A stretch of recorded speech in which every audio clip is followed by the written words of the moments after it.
ఈ జింక్ లోపం వల్ల ఒకవేళ మనం రైస్ తీసుకున్నట్టయితే, ఏదైతే మనకు ప్యాడి వరి తీసుకున్నట్టయితే దీంట్లో కైరా అనే డిసీజ్ రావడం జరుగుతుంది. కైరా డిసీజ్ అనేది రావడం జరుగుతుంది.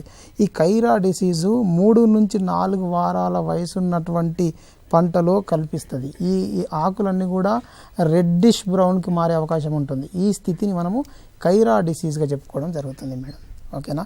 అంతేకాదు అదేవిధంగా మెయిజ్లో చూసుకున్నట్టయితే, ఎప్పుడైతే మెయిజ్లో ఈ జింక్ యొక్క లోపం ఉంటుందో అక్కడ వైట్ బడ్ అనేది ఒక డిసీజ్ ఉంది. వైట్ బడ్ ఇన్ మెయిజ్ అనేది ఉంది. ఈ వైట్ బడ్ ఇన్ మెయిజ్ అనేది ఏమవుతుందంటే, ఎప్పుడైతే ఈ సీడ్లింగ్స్ చిన్నగా మొలకెత్తగానే సీడ్లింగ్స్ అన్నీ కూడా ఎల్లో అవుతాయి. ఎల్లో అయినాక దాని తర్వాత నెక్రోసిస్ అంటే కణాలన్నీ చనిపోవడం జరుగుతుంది. అదేవిధంగా డార్క్ బ్రౌన్గా కూడా మారినటువంటి పరిస్థితి ఉంది. అదేవిధంగా బర్న్ అయినట్టు కనిపించే అవకాశం ఉంటుంది.